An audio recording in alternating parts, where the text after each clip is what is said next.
Hola, buenas tardes. Hoy día, casi buenas noches, son las 7:30. Vamos a empezar una nueva charla del Museo Interactivo Judío de Chile. Soy Dalia Polak y estamos muy contentos porque mientras estamos con el museo cerrado hemos podido hacer más de 72 charlas. Creo que hoy día es la número 72 y estamos muy contentos porque tenemos a Pablo Grave, que es el rabino de la comunidad Nueva Bnei Israel. Y les quiero contar un poco quién es nuestro rabino que está hoy día con nosotros. Él estuvo antes como rabino en la comunidad Amijay en Buenos Aires, en el Centro Unión Israelita de la ciudad de Córdoba también. Es licenciado en Sociología, egresado de la Universidad de Buenos Aires, está casado con Brenda Levy y tiene una hijita que se llama Sofía. Y hoy día vamos a hablar de un tema muy importante, que son los matriarcas y los patriarcas del pueblo judío. Así que las preguntas, como siempre, mándenlas al chat y nosotros después las recopilamos y vamos a tener tiempo para poder contestar sus preguntas. Así que dejo con ustedes al rabino Pablo Grave. Hola, ¿qué tal a todos? Buenas noches. Agradezco mucho al Museo Interactivo Judío por la invitación, por permitirme compartir algo con ustedes acerca de lo que es nuestra historia judía. En un momento más vamos a ir compartiendo las láminas. Antes quiero empezar un poquito como a introducir. Por lo general, los pueblos de la antigüedad y digamos, también en la época moderna nacen o viven a través de los relatos, a través de historias de personajes cuyo comportamiento, cuyas relaciones, cuyos vínculos van construyendo los cimientos de la identidad para que a partir de esos mitos o relatos, ¿sí?, se vaya construyendo la vida práctica del pueblo de Israel, en este caso puntualmente nuestro pueblo de Israel.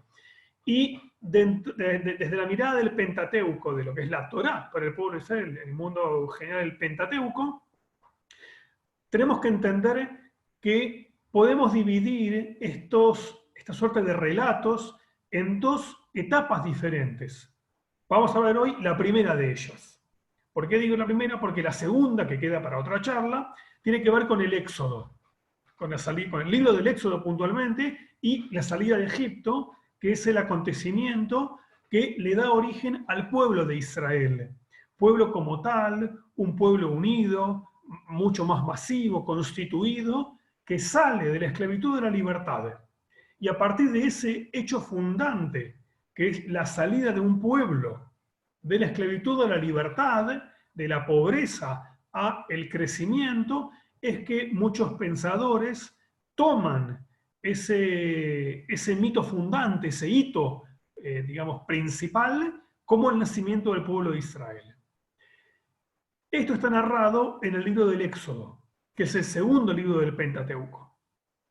En el primer libro del Génesis, o en el Bereshit, en hebreo, en el mundo general, en el Génesis, tenemos una serie de relatos que decimos, si el pueblo de Israel nació en el Éxodo, antes no había nada, ¿qué nos queda antes? Si no, la verdad que por eso digo que tenemos que dividir como en dos relatos, no sé si simultáneos, pero sí que ambos forman parte de esta idea judía, en donde, ahora entraremos en mayor detalle, la historia de los patriarcas y las matriarcas, los padres y las madres del pueblo de Israel, representan también una columna vertebral en lo que tiene que ver, no únicamente, o no específicamente, perdón, con la práctica, con el hábito, con la ley, sino más bien con una suerte de relatos, de historias, en algunos casos inclusive muy cercanas a nuestras historias, porque tiene que ver con comportamientos humanos como los nuestros,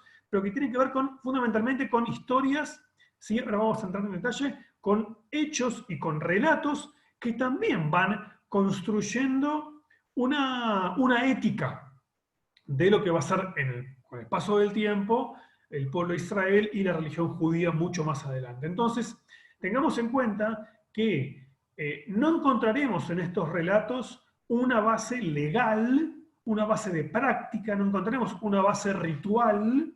Eso van a ser mucho después, con Moisés, y con la salida de Egipto y con la institución de la ley, en Sinaí, etc. Hoy vamos a ir un poco más atrás y vamos a empezar a conocer, a conversar, a leer, a descubrir una mirada diferente, o analizar, mejor dicho, cómo es que se comportaban las dinámicas familiares y más las matrimoniales dentro de estos padres y madres del pueblo de Israel. Así que, si somos tan amables, empezamos con la primera lámina.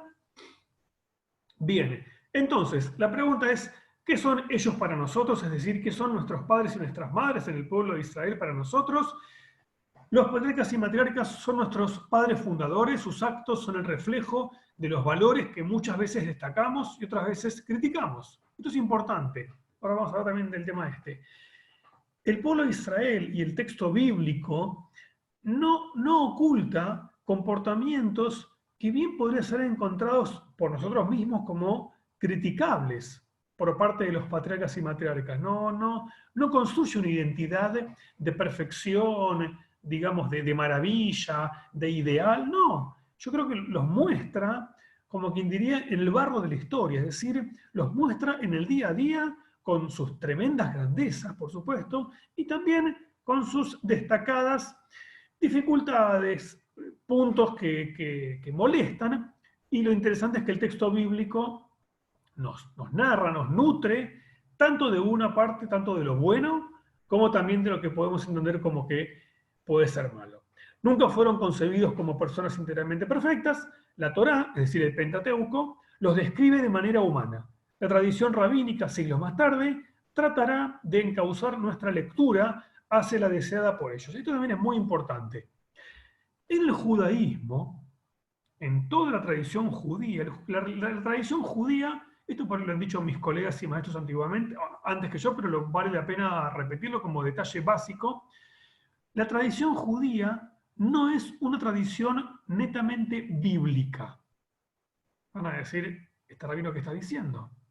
No, porque la tradición judía como la tenemos y como la vivimos hoy fuertemente, es el producto de la interpretación, del desarrollo interpretativo desde el texto del Pentateuco, pasando por lo que es la Mishnah, digo nombres que no son afines a nosotros hoy el día, pero como para tener una idea, que es el primer cuerpo de interpretación rabínica, que es entre el siglo -1 y el siglo I, siglo II aproximadamente, que luego es retomado por lo que es la Guemará, que es un estadio más avanzado, hasta el siglo V o VI aproximadamente, y que con el paso del tiempo se van elaborando las leyes y las reglas en lo que es la ley judía, que están inspiradas en la Biblia, pero que no son cumplidas tal cual aparecen en la Biblia. Digamos, hoy en la tradición judía no hay ningún yehudí que para tener un vínculo con Dios haga una ofrenda animal. Aunque la Torá lo diga correctamente. Lo que pasa es que la tradición rabínica interpretó el templo destruido, el exilio, etc. No es un tema, pero lo menciono. Se interpretó que la plegaria, que la oración, es el vehículo que comunica con Dios. ¿Por qué aclaro esto? Porque cuando yo pongo acá en la lámina, la tradición rabínica es una tradición interpretativa que toma el Pentateuco, pero lo interpreta. Y obviamente, como toda interpretación, va a estar cargada de un sesgo intencional. Va a querer que leamos el texto bíblico de una forma determinada y no de otra. La idea para hoy es que tratemos de enfocarnos únicamente en el texto bíblico. Que dejemos de lado lo que por ahí lo tenemos los que estudiamos tradición rabínica y nos tenemos como la anteojera o el paradigma. Tratemos de sumergirnos en los textos bíblicos puntualmente para entender la manera en que el texto bíblico nos quiere narrar los vínculos entre marido y mujer. Porque esto también es muy importante. El texto bíblico es el reflejo de una época, es el reflejo de un contexto determinado. No entremos acá a discutir el origen de la Torá, de la Biblia, no es nuestro tema, pero el texto bíblico no es ajeno a otros textos de su misma época. el texto bíblico, vamos a ver más adelante, un ejemplo del libro del Éxodo o del Deuteronomio, ¿sí? Habla acerca de ciertos códigos. Vamos antes a entrar, que ya estamos en la nueva lámina, acerca de los códigos que acompañaban el contexto del texto bíblico. La ley de Hammurabi es un código de la antigüedad, de la antigua Mesopotamia, más o menos del 1750 antes de la era común. Es un texto donde aparece la ley del talión, por ejemplo, como una cosa establecida, y está en primera persona, redactado en primera persona, y destaca al dios Marduk de la antigua Mesopotamia. Miren lo que dice, por ejemplo, la ley Hammurabi acerca de qué pasa si encontramos, o sea, si se encuentra a una mujer casada intimando con un hombre que no es su marido. Si se hallase una mujer casada acostándose con otro hombre, ambos serán culpables y serán arrojados a las aguas. Si el marido de la mujer solicita declarar inocente a su esposa, el hombre también será declarado inocente. O sea, una pareja que no son marido y mujer, son encontrados en una relación complicada, ambos son condenados a muerte, ella y él. Ahora, si el marido de la mujer, ¿sí?, desea decir, ¿saben qué? La perdono. Tenemos un acuerdo, un chiste, ¿no?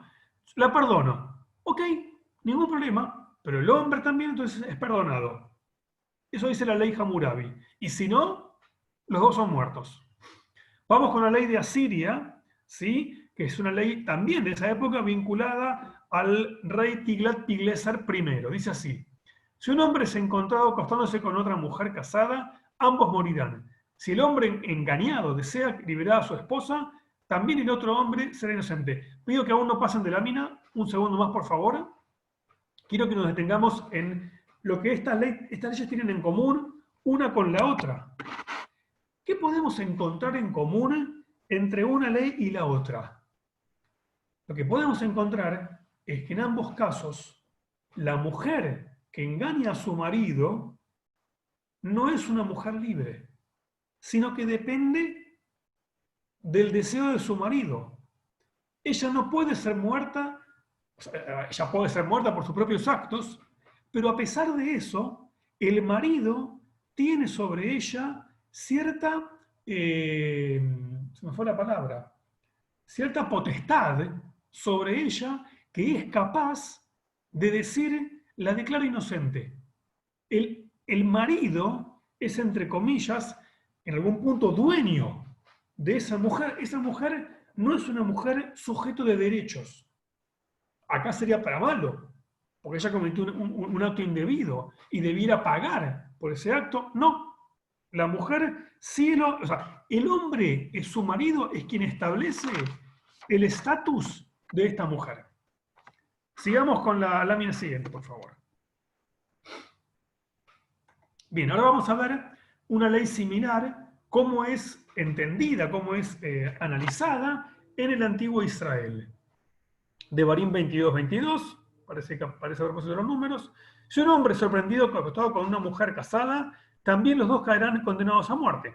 Así acabarán con el mal que hay en Israel. Es decir, acá, al revés de lo que sucede en los códigos anteriores, la mujer es responsable plena de lo que hace. No hay ninguna posibilidad de que el marido tenga incidencia en su condena o en su inocencia. Quiero que sea inocente. No hay manera. La mujer cometió un delito, la mujer cometió un acto determinado. No hay el hombre, en la ley de Israel, no tiene el derecho de liberar o inclusive culpabilizar, ¿sí?, porque puede ser inocente. Digamos, la mujer acá es sujeto de derecho pleno. Ella paga por lo bueno que hace o por lo malo que hace.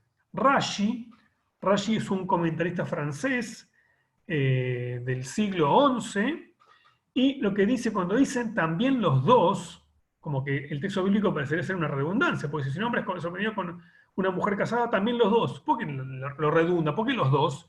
Dice, para excluir el caso de un acto forzado, en donde la mujer no disfruta del mismo. Es decir, hablamos de una violación.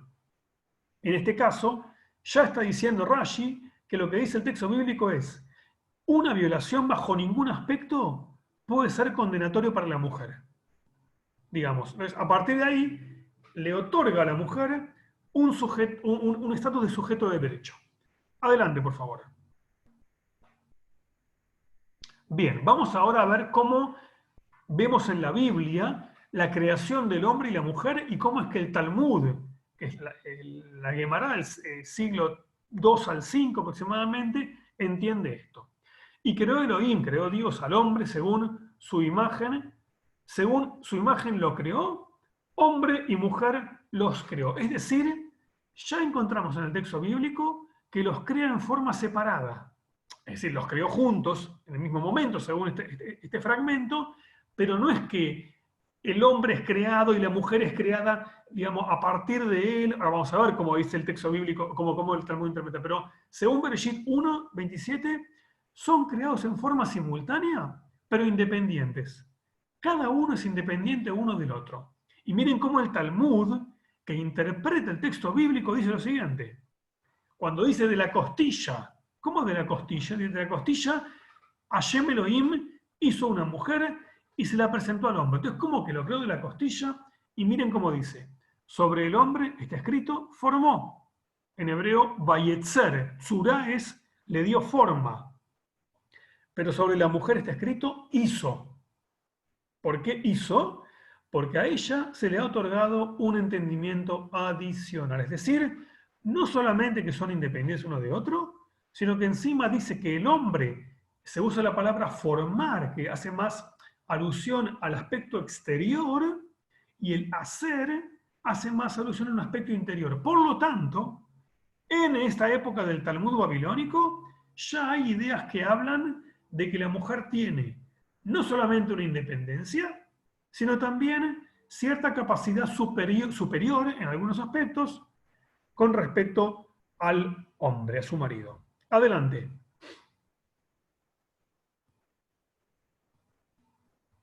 Bien, primer error compartido, todos conocemos este relato, el querido árbol del conocimiento. La mujer vio que el fruto del árbol era hermoso y le dieron ganas de comerlo y de llegar a tener entendimiento. Así que tomó uno de los frutos, se lo comió, luego le dio a su esposo y él también comió. Es decir, según esta idea, preguntamos, ¿quién fue o quién es, digamos, la que motiva a comer del fruto? Fue la mujer. ¿Sí? Fue la mujer.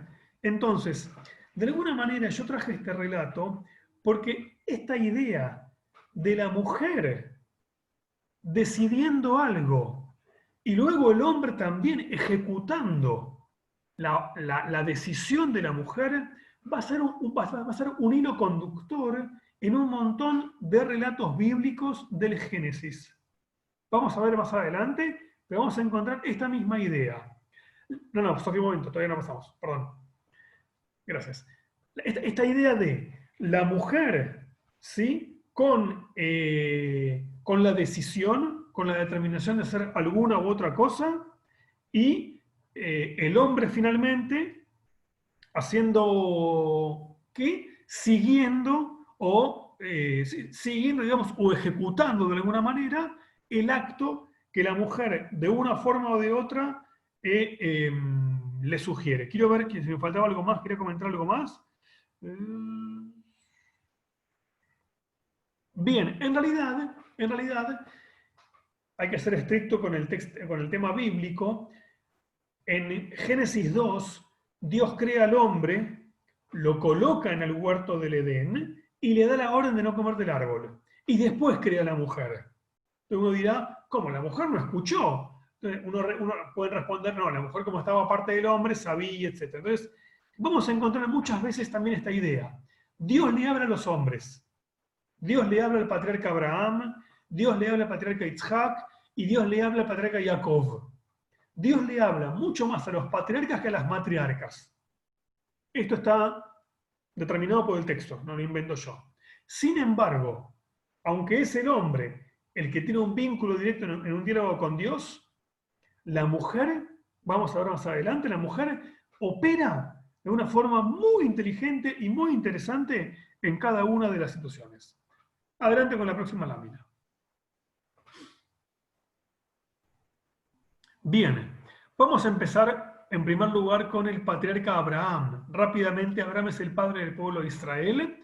Abraham es el padre fundador que da inicio al monoteísmo, fundamentalmente, y recibe por parte de Dios la promesa de que la bendición de él será que de su descendencia saldrán millares de personas. ¿Sí? Vemos la lámina ahí, el dibujito, donde Dios lo hace salir fuera de su tienda para que pueda ver las estrellas y dice, así como son incontables las estrellas, también serán incontables la descendencia que vendrá tras de ti. Los que conocemos el texto bíblico sabemos muy bien que destaca antes de esta promesa o de las promesas que Dios le formula a Abraham, destaca la dificultad de Sará, la esposa de Abraham, de tener hijos. El texto lo deja claramente establecido. Sará estéril, no podía tener hijos. No hay, digamos, ninguna duda ante eso. Sin embargo, está al mismo tiempo que la esterilidad de Sará, la promesa a Abraham. En un acto que en el contexto bíblico es un acto adecuado, Agar, vamos a ver. No, pero eso no está bueno, antes lo aclaro. Sará, esposa de Abraham, sugiere que Abraham se allegue, por así decirlo finamente, con su sierva Agar y tenga un hijo, para que ese hijo sea la descendencia de Abraham y Sará. Este acto que hoy nos parece, digamos, lejano, distante, complejo, era un acto totalmente válido en el antiguo Israel. ¿Sí? Los siervos también tenían la función de, ante la imposibilidad de la madre, de la jefa del hogar, servir de vientres, en alguna manera, para poder proveer de la simiente para el jefe de familia. ¿Qué sucedió? Sucedió que primero Abraham logra embarazar a Agar. Agar tiene un hijo llamado Ismael. Luego, Sará tiene un hijo llamado Itzhak, que va a ser el patriarca, el segundo patriarca del pueblo de Israel, y aquí empiezan los problemas. Pero Sará vio que el hijo de que Agar, la egipcia, le había dado a Abraham, se burlaba de Itzhak. Entonces fue a decirle a Abraham, que se vayan esa esclava y su hijo.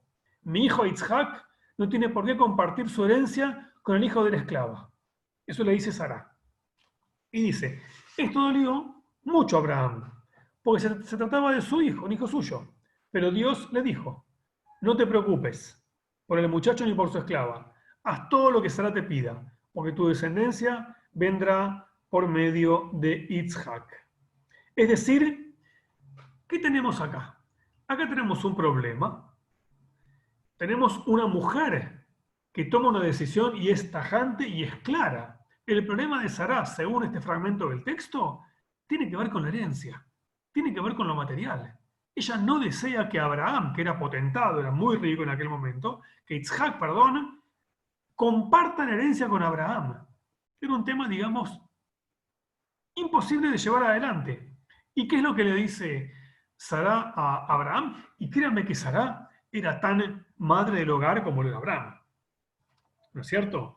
Sin embargo, Sará, ¿qué es lo que hace? No lo echa ella. Ella no los echa. Por algo muy importante. Porque estaba echando a una sierva, pero también al hijo de su marido. Porque Ismael era hijo de Abraham. No de Sará, pero sí de Abraham. Entonces Sará dice, ¿saben qué? Yo no voy a cargar con esto en mi conciencia. Ella dice, échalos. ¿Y Dios qué le dice? Hacele caso. Porque tu descendencia será a partir de Itzhak. No te preocupes ni por la esclava ni por el muchacho. Por lo tanto, acá tenemos dos perfiles bien definidos, ¿no? El padre, el hombre, el marido de alguna manera, tiene, por así decirlo, la fuerza física y también la fuerza ejecutora de las cosas. ¿Sí? Es quien, de alguna manera, tiene que echar, tiene que no echar, es todo. Ahora, ¿quién es la que decide? La que decide es Sará. ¿Sí? El hombre no pasa por el parto, no pasa por la crianza, no pasa por ningún de ese tipo de cosas. Que todo eso, que también implica una fuerza de voluntad enorme, lo tiene la mujer. ¿Sí? Pero es la mujer la que tiene la iniciativa y la que va direccionando, en este caso, quién va a seguir en ese hogar y quién va a heredar la enorme fortuna y el legado, también por supuesto hay que decirlo, el legado de Abraham. Por lo tanto, lo que hace Abraham que es obedecer la orden impartida por su esposa y con el aval, por supuesto, de Dios. Vamos, Sofía, adelante. Vamos a ver la siguiente lámina. Bien, este relato para mí es apasionante, es de una cosa fantástica. Itzhak, segundo patriarca, Rivka, segunda matriarca, tienen los primeros mellizos de la humanidad, de la Torah, los primeros mellizos, según el texto bíblico. Mira, es otra cosa, pero según el texto bíblico son Esav y Jacob. Ellos eran muy diferentes físicamente y en forma actitudinal eran muy distintos. Itzhak prefería a Esav porque era cazador, era más como un perfil más salvaje, más digamos de ir a trabajar al campo, de buscar animales, de trabajar, el trabajo digamos bruto, lo tenía Esav. Era todo velludo, grandote, así lo describe, todo colorino, bien llamativo, ¿no? Mientras que Jacob, un hombre de tienda, un hombre de tranquilidad, un hombre de paz, un hombre de meditación, era el preferido de Rivka, de la mamá. Itzhak, papá, quería a Esav, Rivka, mamá, quería a Jacob. Ahora, ¿qué pasa? Itzhak no vivió tener un hermano, lo tuvo Ismael, pero no vivió la tensión de un padre con dos hijos. Él fue en algún punto hijo único gran parte de su vida. Por lo tanto, no conocía la idea de dividir su amor en dos. Itzhak, cuando es padre, debe dividir o debiera dividir su amor en dos. ¿Sí? Entonces, ¿qué pasa? Hay un momento en donde le dice a Rivka, le dice, Jacob, ¿sabes qué, nene? Tu papá quiere bendecir a tu hijo, a tu hermano más grande, y sabe, haceme caso. Y van a ver lo que dice así. Así que, hijo mío, escucha bien lo que te voy a decir. Ve a dónde está el rebaño y tráeme 2 de los mejores cabritos. Voy a prepararle a tu padre un guisado sabroso como a él le gusta. Tú se lo llevarás para que lo coma y así te dará a ti su bendición antes de morir. Pero Jacob dijo a su madre, mi hermano tiene mucho vello en el cuerpo y yo no. Si mi padre llega a tocarme y me reconoce, va a pensar que me estoy burlando de él. Entonces haré que me maldiga en lugar de que me bendecirme. Su madre le contestó, hijo mío, que esa maldición caiga sobre mí. Tú haz lo que te digo y tráeme esos cabritos. Es lo mismo. ¿Qué está pasando acá? El hombre es el ejecutor, que debe buscar los cabritos, que debe ponerse la ropa de su hermano, la piel para parecer todo velludo, ¿sí? Ahora, la mujer, la mamá en este caso, es la que decide tras bambalinas, la que maneja los hilos de la historia y decide quién tendrá la bendición, quién será el primogénito, quién será el continuador. Sí, lo decide ella. Obviamente que no se expone, obviamente que no dice, yo quiero que sea, no, sino que simplemente ella elige. Entre los 3 hombres de su casa, es la mujer la que maneja los hilos, la que maneja, digamos, toda esta situación. Entonces, ¿qué pasó finalmente? Les adelanto para que ir a la lámina siguiente en un momento más, Sofi. Un segundo más. Jacob se hace pasar por su hermano Isab, recibe la bendición de su padre, como vemos ahí la lámina, se escapa antes que llegue Isab, e Isab llega, dice, quiero mi bendición. Y dice Isaac, mi papá estaba casi ciego, con razón me llamaba la atención, que vino Jacob en tu lugar y se llevó la bendición. Bueno, ahí Isab explota de odio, lo quiere matar, jura que lo va a reventar, ¿sí? Y ahí vamos a ver lo que pasa en la siguiente lámina. Bien, como consecuencia del robo o de que Jacob se hace pasar por Esaú, que era más inteligente, era más vivo, era más rápido, y el otro era más lento, pobre. ¿Sí? Desde entonces, Esaú odió a Jacob por la bendición que le había dado su padre y pensaba, ya pronto estaremos de luto por la muerte de mi padre.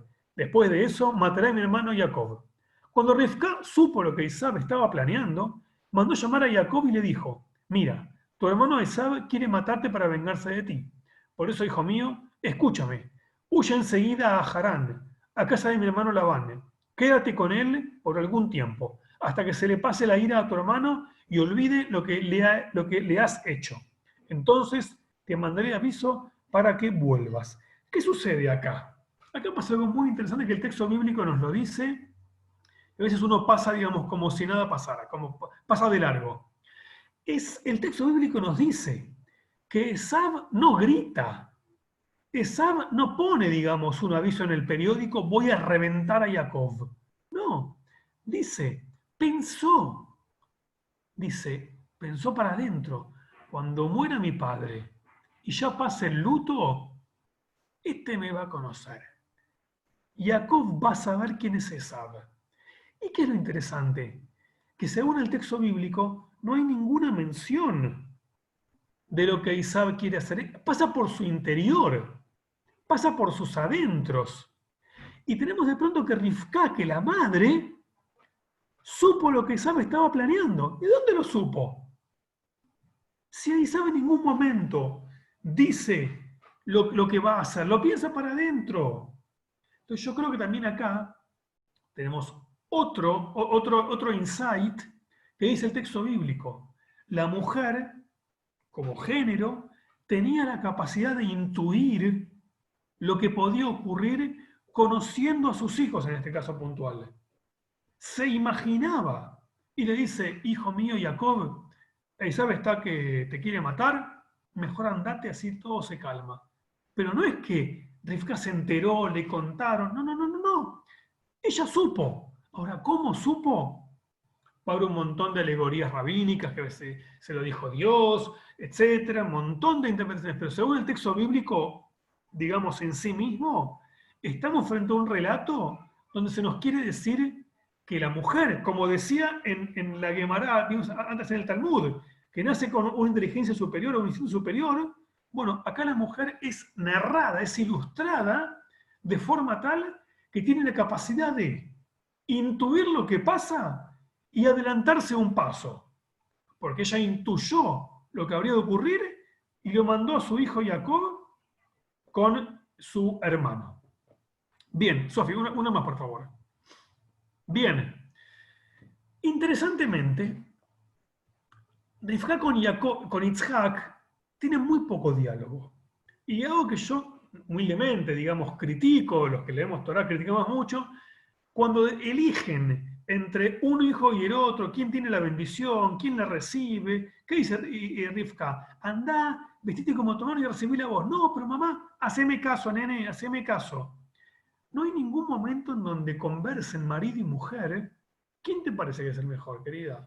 Es Esaú, es Jacob, yo veo mejor a Jacob, yo veo más a Esaú. Bueno, no hay conversación, no hay diálogo en ese matrimonio.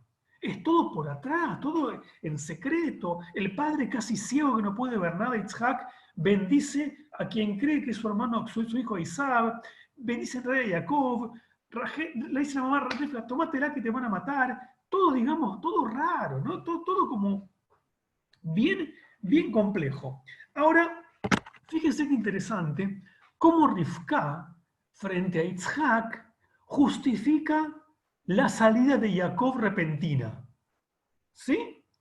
Dice, esperen que quiero mover un poquito que me tapa el... Un segundo, acá está. Luego Rivka dijo a Itzhak, estoy cansada de la vida por culpa de esas hititas con las que Esaú se casó. Si Jacob se casa con una hitita como estas que viven aquí en Canaán, valdrá más que me muera. Es decir, no sea cosa que Itzhak llegue a pensar que la verdadera razón por la cual Jacob se escapó es porque mintió o se hizo pasar por...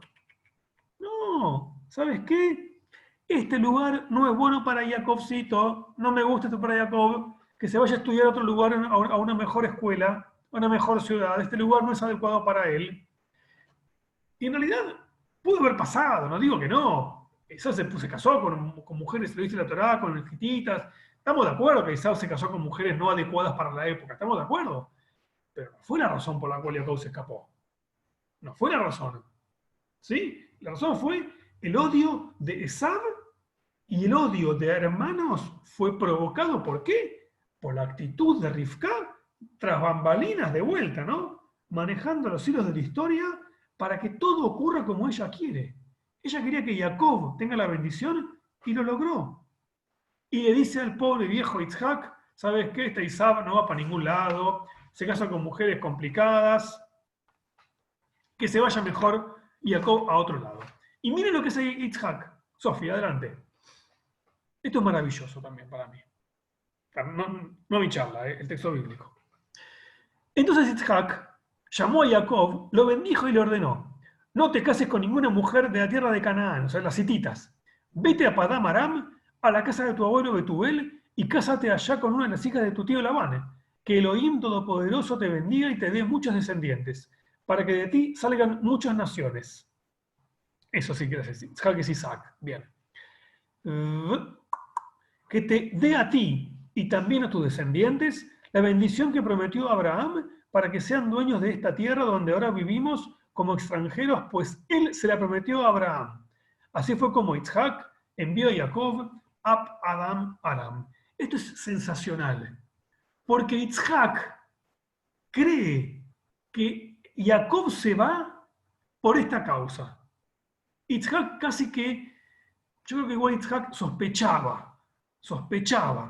Pero miren, a pesar de la sospecha, ¿qué hace Jacob? ¿Qué hace Yitzhak? No es que dice, bueno, ¿sabes qué, hijo? Me mentiste, pero bueno, ¿sabes qué? Rivka se encarga de que Yitzhak imagine que la verdadera razón de la salida de Jacob es para que tenga un futuro mejor, un mejor matrimonio, una mejor pareja, una mejor esposa. ¿Y qué es lo que hace? Lo manda con su tío. ¿Y qué dice Yitzhak? Es verdad, anda con tu tío mejor y cásate ahí. Y encima, ¿qué hace Yitzhak? Le da la bendición de la continuidad. Porque la bendición anterior, que se disputaban Esaú y Jacob, si me toca a mí, me toca a otro, uno lee el texto bíblico, tiene que ver con cosas materiales, tiene que ver con aspectos que Dios te dé buena tierra, y la lluvia, y el mosto, y el vino. Acá le dice, sos el continuador. Le dice Rivka, Esaú no va para ningún lado, se casa con mujeres malas, apostemos todo a Jacob. Ok, querida. Él le da la bendición de la continuidad y encima lo manda, creyendo que la verdadera razón de la salida es, como dije antes, el mal matrimonio de Esaú y de ninguna forma el mal actuar de Jacob y mucho menos de Rivka. Mucho menos, porque si hay algo que sabemos, es que según el texto bíblico, Yitzhak nunca supo que la arquitecta de todo esto fue Rivka. Con esto no quiero lo más de las mujeres, no se me enojen. Quiero demostrar que las mujeres tienen un rol fundamental en la historia del pueblo de Israel. Sofía, no más, por favor.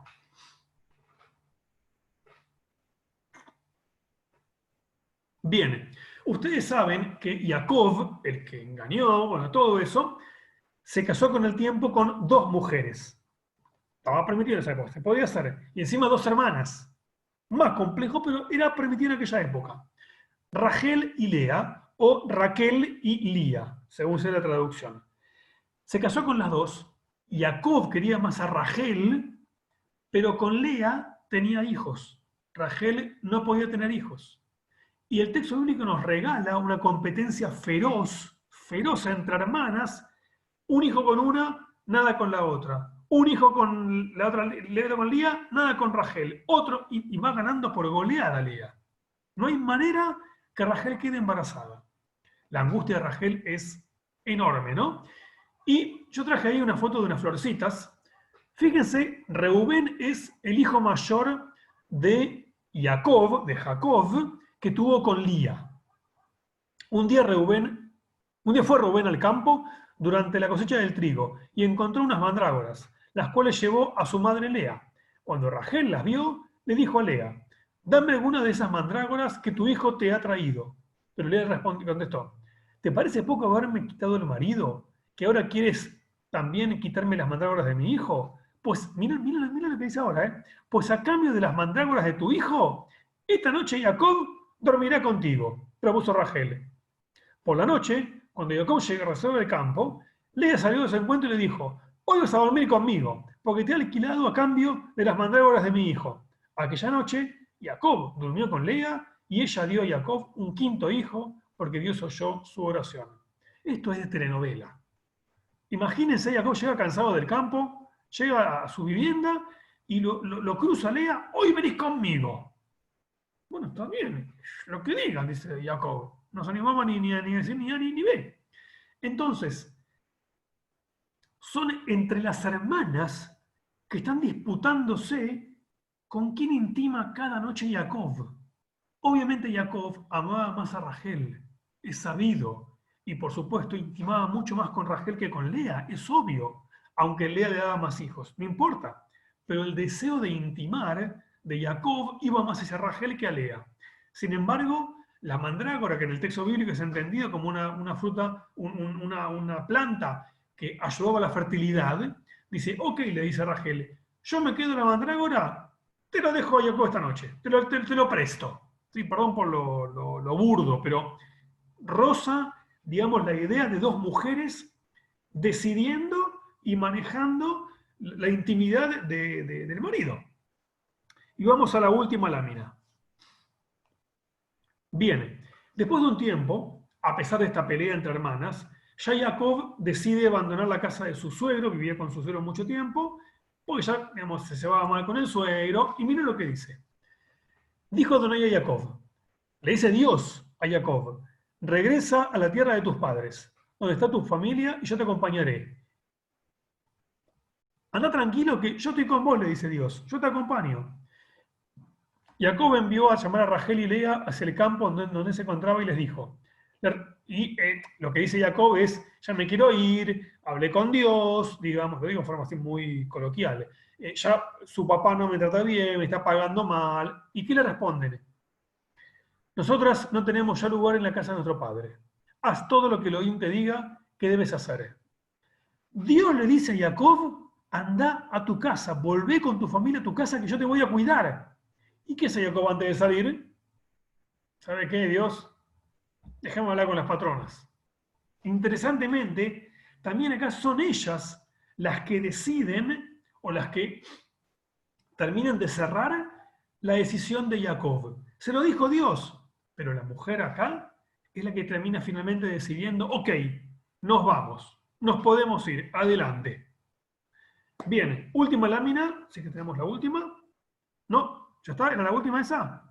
Bien. ¿Qué tenemos acá entonces? ¿Cuál fue la idea para hoy? Y ahora sí dejamos justo para las preguntas que todos puedan tener. El rol del hombre, en general, y en el texto bíblico también lo es el rol del ejecutor. Es el rol de quien ejecuta las órdenes, quien las lleva a cabo, quien mueve físicamente el hogar y lo que ahí ocurre. Pero vemos muy bien, y lo conocemos también en un montón de hogares nuestros, que la mujer, muchas veces más inteligente que el hombre, más intuitiva, más pensante, más de saber manejar y digamos, menos, ¿cómo decirlo? Menos, más racional y menos, digamos, se fue la palabra ahora en español, bueno, eso, más pensante, muchas veces maneja las cosas desde otro lugar. Y la casa y el hogar y la familia va yendo de alguna manera por ese lado, ¿no es cierto? No quiero entrar en el tema este, pero lo pongo como ejemplo. No por nada la tradición judía, quien decide o quien decide, sí, por la religión, es la madre.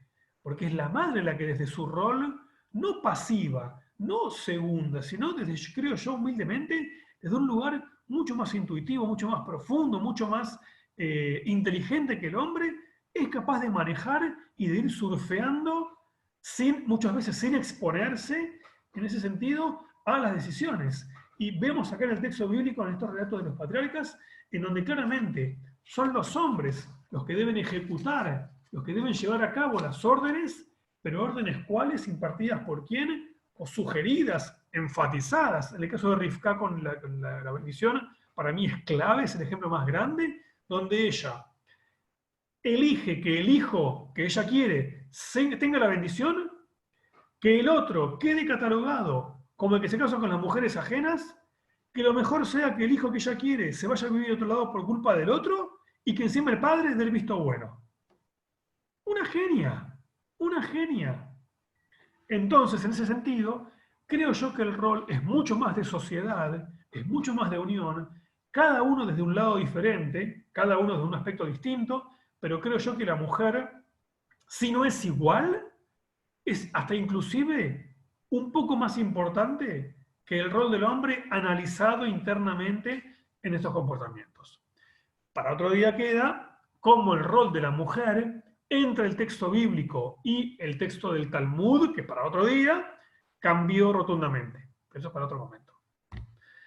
Bien, justo, parezco un yeke. Comunidad yeke, sí, yo no soy yeke, pero la comunidad es yeke. Así que, gracias. Así Y es, ahora sí parece que yeque. las preguntas. Pablo, primero que nada, muchísimas gracias, muy ilustrativo y una mirada nueva a un relato que hemos escuchado en diferentes ocasiones, pero desde una visión innovadora y poniendo estrés en la parte de la mujer. Tengo varias preguntas para hacerte. La primera que me viene, dado que estamos hablando del tema del papel de las mujeres, es por qué si las mujeres son tan preponderantes y tan dominantes, digamos, tan decidoras, es el hombre el que destaca en la narración de la Torá. Es que depende. El hombre tiene un lugar preponderante en el texto, eso sin duda, porque Dios le habla a Moshe. Por empezar, yo dije, Dios le habla a Abraham, Dios le habla a Isaac, a Jacob, Dios le habla a los hombres, en el texto es claro, pero si uno, como decíamos recién, uno puede ir viendo, digamos, en sustratos más ocultos o menos, menos, digamos, expuestos, donde la mujer también tiene un rol importante. Para mí, lo que tenemos en la mente muchas veces es que miramos la Torá, el texto bíblico, perdón, miramos el texto bíblico con el paradigma del mundo judío medieval y moderno, donde sí, ahí sí claramente el rol del hombre se pone o superó o se puso por encima del de la mujer sin lugar a dudas. ¿Sí? Pero digamos, por ejemplo, vamos a un ejemplo que yo dije en el tema del Éxodo. Dios habla con Moshe, es verdad, pero hemos explicado, muchos lo van a conocer, las lecturas en donde la mujer es la verdadera protagonista del Éxodo de Egipto, donde son dos mujeres, las parteras hebreas, las que salvan a los varones, sí, a Moisés, gracias. Son dos parteras hebreas las que eligen no matar a los niños hebreos. Es la hija del faraón, perdón, es la mamá de Moisés, la que lo coloca a Moisés en la canastita en el río. Es la hermana la que lo cuida. Es la hija del faraón la que lo rescata. Y la misma hermana la que va y le dice, mirá, tengo una mujer nodriza, pero que puedo matar. Sí, sí, yo encima voy a pagarle. Todo entre mujeres. Lo que pasa es que es verdad. Voy a decir una cosa que por ahí es... a ver, ¿cómo decirlo? La redacción del texto bíblico es una mano mucho más masculina que femenina. Para no entrar en tanto tema complejo. La redacción es una mano mucho más masculina que femenina. Pero el trasfondo de la historia y el protagonismo de la historia, yo creo que la mujer también tiene un rol importante. Perfecto. Oye, mira, yendo un poco al principio de la charla, me preguntan por Lilith. ¿Cuál es su papel? ¿Dónde sale? ¿Dónde aparece? ¿Por qué no aparece? Lilith no aparece en la Torá, eso está claramente. Lilith es producto de la interpretación rabínica y Lilith es un personaje que,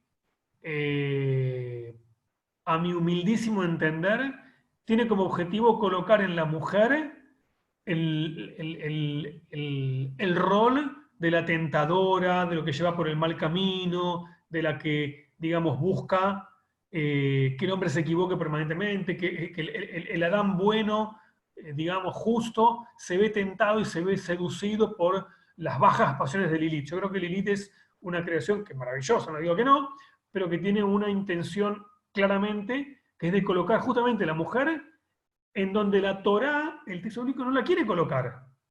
Pero el mundo, digamos, más adelante del tiempo bíblico, construyó en Lilith un personaje más como enfocado a la mujer en ese sentido.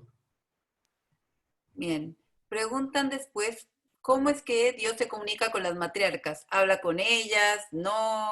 ¿Ellas como que están conectadas ya en automático? ¿Cómo funciona eso de hacer su voluntad, digamos?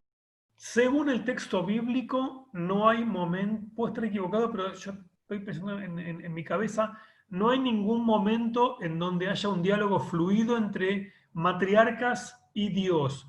Hay un momento en donde Dios, vimos antes, Dios le dice a Abraham, haz lo que dice Sará.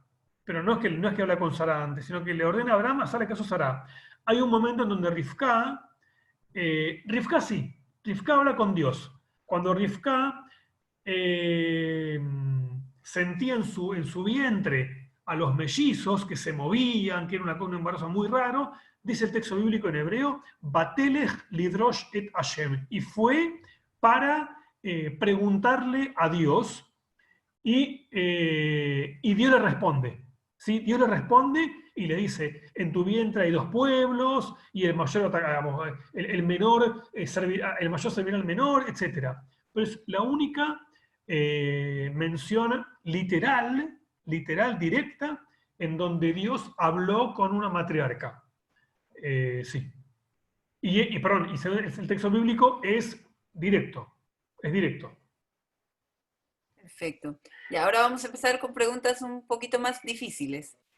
¿Ya? Igual antes de eso, quiero complementar lo que tú dijiste, que igual cuando vienen los ángeles a visitar a Abraham, igual le preguntan dónde está tu esposa, como para revelarle, estando los dos, o sea, no fue Eso tan presente. claro que ella tenía que estar presente, ya. Correcto. Entonces, ahora vamos a entrar a temas un poco más complicados. Bueno. ¿Por qué si decimos que la mujer es superior en el tema de la creación, tiene una conexión más fluida, esto que tú decías como que nace con esta intuición, ¿verdad? ¿Por qué entonces hay grupos judíos que rezan en las mañanas diciendo que los hombres agradecen no haber nacido mujeres? Bien, bien. Rápidamente la respuesta que hay que darle a esa pregunta, que es interesante, es sumamente válida, no hay que verla, esto es mi humilde entender, no hay que verla como un carácter netamente misógino.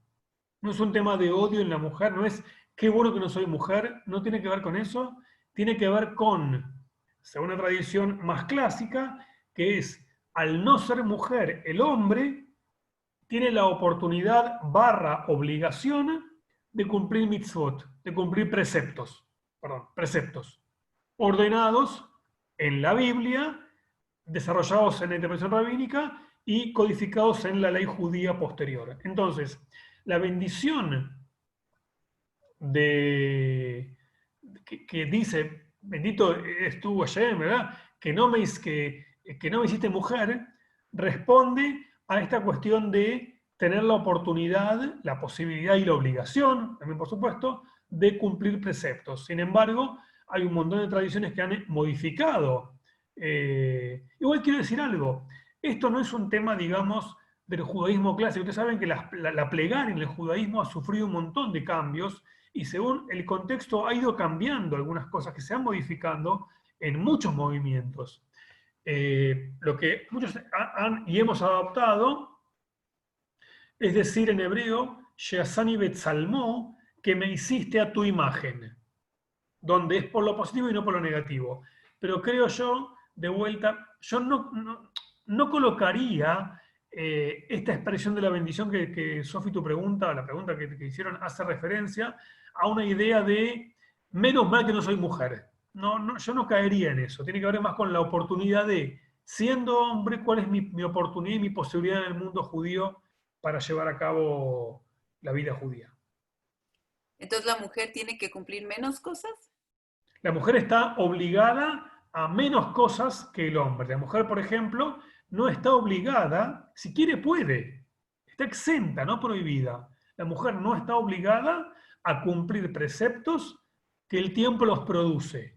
Por ejemplo, los hombres, como obligación, nos colocamos en la mañana las filacterias, los tefilín, que son en la cabeza y en el brazo, tiras de cuero, y eso es un precepto que lo produce el tiempo. ¿Por qué? Pues se cumple únicamente de mañana, o en su defecto cuando hay luz de día, no importa. Pero puede ser de noche, de tarde, idealmente. Como el tiempo los produce, la mujer está exenta de esos preceptos. La única mitzvah, único precepto que la mujer está obligada a cumplir, que lo produce el tiempo, es el encendido de velas, que se lleva a cabo en un tiempo determinado. Perfecto. Mira, otra pregunta que me hacen con respecto a lo que tú contaste, que se quedaron como con la historia a la mitad, es qué pasó con Ismael. Bueno, Ismael es un personaje muy interesante porque Ismael en el texto bíblico no es más, en el texto bíblico Ismael es resaltado para bien. ¿Por qué digo esto? Varias cosas para comentar de Ismael. Sabemos que de él nace el pueblo árabe y es un error pensar que el conflicto es producto de aquel odio. Nada que ver con eso, nada que ver. El texto bíblico en un montón de oportunidades destaca la figura de Ismael como cosa positiva. Por ejemplo, cuando ya muere Sará, estaban separados Itzhak de Ismael, no se veían, pero cuando Itzhak conoce a Rivka, a su esposa, dice el texto que Itzhak volvía de un lugar llamado Be'er Lahai Roí, un lugar en la Biblia. Ese lugar es el lugar en donde Ismael residía. Entonces, ¿qué fue a hacer ahí Itzhak? A ver a su hermano. Porque a pesar de que fueron divididos por culpa de sus madres, ellos dos querían seguir unidos. Y el texto bíblico, cuando Ismael se muere, usa la palabra Baigva. Baigva en hebreo es feneció. Y Rashi dice, feneció, solo se usa esta palabra para los justos. O sea que Ismael, la muerte de Ismael, es descrita con una palabra que únicamente es atribuible a los justos. Así que Ismael, para la tranquilidad de muchos, es un personaje muy aceptado en el mundo, en el texto bíblico. Genial. Me preguntan también que saben que es como de por acá, pero ¿de dónde? La costumbre en el matrimonio judía de que la mujer levante el velo de la novia. Bien, el hombre. Sí, perdón, el hombre levanta el velo de la novia. Pero mal. Tal cual. La historia es la de Jacob. Jacob se quería casar con Rachel porque estaba enamorado de ella. Labán, el suegro, le dice, ¿sabes qué? Trabajá para mí, si te quiere casar con Rachel, ningún problema. Jacob trabaja por Rachel 7 años y cuando se va a casar, al día, vamos, la fiesta no se da cuenta, estaba el velo cubierto, etc. Aparece Lea en su lecho. ¿Qué está pasando acá? A partir de ahí, hay una tradición llamada en hebreo Kabbalat Panim, que es recibir el rostro, en donde el hombre, no se rían, pero el hombre tiene que verificar que la que está ahí es su futura esposa, entonces va, la ve y, perdón, algo así, le cubre, una vez que la vio, le cubre el rostro con un velo, después de haber ratificado que es su futura esposa. Perfecto. Estamos llegando a las últimas preguntas. Alguien pregunta que por qué cuando hacemos la bendición a los hijos, para las niñas mencionamos a las matriarcas, pero para los hijos no mencionamos a los patriarcas. Bien, bien. La bendición que tenemos para los hijos en Shabbat, para los hijos varones, es Yesimha Elohim, que Efraín Bejí Menashe, que Dios te pueda agraciar como agració a Efraín y a Menashe. Ese texto, ese fragmento, está en la Biblia, está en la Torá, está en el final del libro de Génesis, cuando José, tiene a Efraín y a Menashe, sus dos hijos, y Jacob los bendice. ¿Sí? Entonces, entendamos que la bendición original de los padres a los hijos varones está anclada en el texto bíblico. La bendición a las mujeres en Shabbat no está en el texto bíblico. Entonces, piensan los jajamim, ¿qué mujeres pueden ser emblemáticas para que a través de ellas pidamos brajá, bendición a las hijas? Las matriarcas. Es verdad. Jajamim, perdón, sabios, sí. Es verdad, la bendición a las hijas o el texto es posterior al de los hombres, ¿es cierto? Ahora, ¿qué pasa? ¿Y qué es lo hermoso del texto bíblico o de la razón por la cual se eligió la bendición? Que Dios te agracie como Efraín y Menashe, porque son los primeros dos hermanos de la Biblia que no se pelean. Caín y Abel, nos guste o no, Itzhak e Ishmael por las madres, pero son separados. Esab y Jacob, ni que hablar. No hablamos, porque también se pelean. José con hermanos se matan. Efraín y Menashe son dos niños que crecen en un contexto que les es ajeno, no se pelean y son continuidad. ¿Qué mejor ejemplo para unos hijos que tengan la bendición de Efraín y de Menashe? Las mujeres, como es posterior, se eligen las matriarcas como, digamos, personajes emblemáticos de la historia del pueblo de Israel. Perfecto. Mira, la última cosa que me gustaría preguntarte ya a manera de conclusión, ¿qué es lo que tú resaltarías de los patriarcas y de las matriarcas? O sea, ¿qué es lo que rescatamos de ellos? ¿Qué aprendemos de ellos hoy? ¿Y por qué tienen ese papel tan fundamental que los mencionamos todo el tiempo en nuestras plegarias y siguen estando presentes? ¿Qué nos podrías compartir de ellos? Bien, varias cosas. Para mí el texto bíblico es hermoso. Yo el texto bíblico lo amo, me dedico a estudiar Tanaj. Tanaj es Biblia. Todo lo que puedo porque es un área que me fascina. Dije antes, la Biblia no se dedica a narrar lo positivo y lo bueno y oculta lo negativo. No. ¿Qué tienen para contarnos?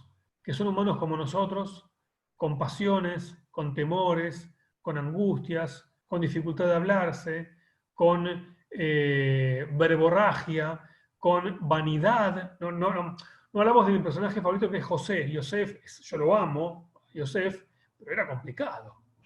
Era una cosa que soy el más lindo, soy el mejor, el más inteligente y todo. ¿Por qué? Porque el padre se lo decía. Y no entramos en un montón de aspectos del texto bíblico que nos puede regalar, pero tiene lo más hermoso, ¿sabes qué, Sofi? Que nos habla a nosotros. ¿En qué familia no hay pelea entre hermanos? ¿En qué familia la mamá prefiere a uno y el papá prefiere a otro? ¿En qué familia no hay una elección de un hijo por encima de otros y se produce odio entre hermanos? ¿Sí? ¿En qué familia no pasa todo ese tipo de cosas? ¿En qué familia no hay problemas? También hablamos de la reconciliación, porque finalmente Jacob se reconcilia con Esaú. Se reencuentran y se abrazan. No son mejores amigos. Pero hay odio, hay reconciliación. Para mí lo más hermoso tiene que ver con eso, con que es un relato maravilloso, antiquísimo, pero que habla de hoy. Que habla de hoy. Tanto desde el texto bíblico puro, llano y directo, como también a través de los comentaristas. De un lado y de otro encontramos en el texto bíblico un mensaje constante de lo que nos pasa el día de hoy. Sí, eso lo hace que se mantenga vigente y que además no nos sea ajeno. Si fueran perfectos sería complicado la identificación. Me llega una última pregunta y con esta ya te despedimos. ¿Se puede ver también el texto bíblico como los arquetipos? ¿Cómo? ¿Son como los mitos griegos? ¿Se puede ver el texto bíblico como los arquetipos o como los mitos griegos? No soy experto en mitos griegos, honestamente. Se me ocurre pensar que a diferencia de otras civilizaciones, un ejemplo, ¿qué pueblo nació de la esclavitud? ¿Qué pueblo nació de la pobreza? Fuimos pobres, nos reventaban a palos, fuimos esclavos. ¿Qué pueblo pelea por no ser libre? No es que queremos ser libres, no. A ver, hoy estamos encerrados, más o menos encerrados. No vamos a salir a la calle, queremos salir, ¿sí? Y tenemos un pueblo que quiere ser esclavo, que quiere seguir siendo pobre. Yo creo que, a diferencia de otras civilizaciones y de otros relatos mitológicos, no nacemos en grandes batallas, no nacemos en grandes actos superlativos, digamos, ni cosas, como diría, estrambóticas, ¿no? Venimos de... Yo creo que el hecho que más se repite en el texto bíblico de cumplir preceptos, ¿saben cuál es? Porque esclavo fuiste en Egipto. La referencia constante a la esclavitud en Egipto para mí tiene lo maravilloso y en algún punto exclusivo, creo. ¿Sabes qué? Hay una referencia a la humildad. No son grandes batallas, no son... en el texto bíblico no hay un tema imperialista, ni siquiera un tema expansionista, hay un tema básicamente de herencia de una tierra, una cultura y mantener una continuidad. No hay un tema, digamos, de grandeza, de masividad, no tiene que ver para mí con una mirada diferente en donde a través de la humildad, del recuerdo de la esclavitud y de la pobreza, debemos crecer y ser adelante. E inclusive no reproducir en otros lo sufrido por nosotros. No esclavizar, no empobrecer, no oprimir. ¿Por qué? Porque fuiste pobre, porque fuiste esclavo y fuiste oprimido. Como conoces esa experiencia, no podés reproducirla ante otros. Perfecto, sí. Bueno, queda mucho por aprender. Muchas gracias, Pablo, por habernos acompañado en este ciclo que hemos ido avanzando poco a poco, conociendo el judaísmo de otro punto de vista, hoy el tema de los patriarcas y las matriarcas. Y queremos dejarlos invitados. Ahora vamos a compartir nuestras charlas, nuestras siguientes charlas. El jueves, junto a la Red Live, tendremos una charla sobre Perú, la comunidad judía durante la Segunda Guerra Mundial. ¿Qué estaba pasando en Perú cuando se dio esta crisis mundial? El domingo tenemos una charla muy especial, que es a las 5 de la tarde, donde vamos a tener esta charla que se llama Encontrando a María Edwards, en compañía de María Angélica Puga, que es la bisnieta de esta Justa entre las Naciones, una historia increíble. Ella escribió un libro. Nos acompañará también el rabino Ari Sigal y Daniela Roystein, que fue la editora de este libro, y vamos a aprender un poco de tras bambalinas cómo se hizo esta búsqueda de esta bisnieta por la historia de esta grande, la única justa mujer latinoamericana, así que los invitamos a no perdérsela. Y el próximo martes vamos a seguir en las tardes de judaísmo y vamos a conocer sobre sefaradíes y ashkenazíes creciendo juntos en Temuco, que por cierto con Rab Pablo fuimos a esa sinagoga a un bat, así que es una historia muy interesante. Van a estar el doctor Jacob Cohen y Jorge Gechman. Y el jueves seguiremos con la Red Lives, con el caso de Guatemala, y los invitamos a que vean nuestro calendario para conocer todas las charlas que tenemos para que nos puedan acompañar. Muchas gracias Pablo, y nos vemos en nuestra siguiente charla. Muchas gracias. Buenas noches.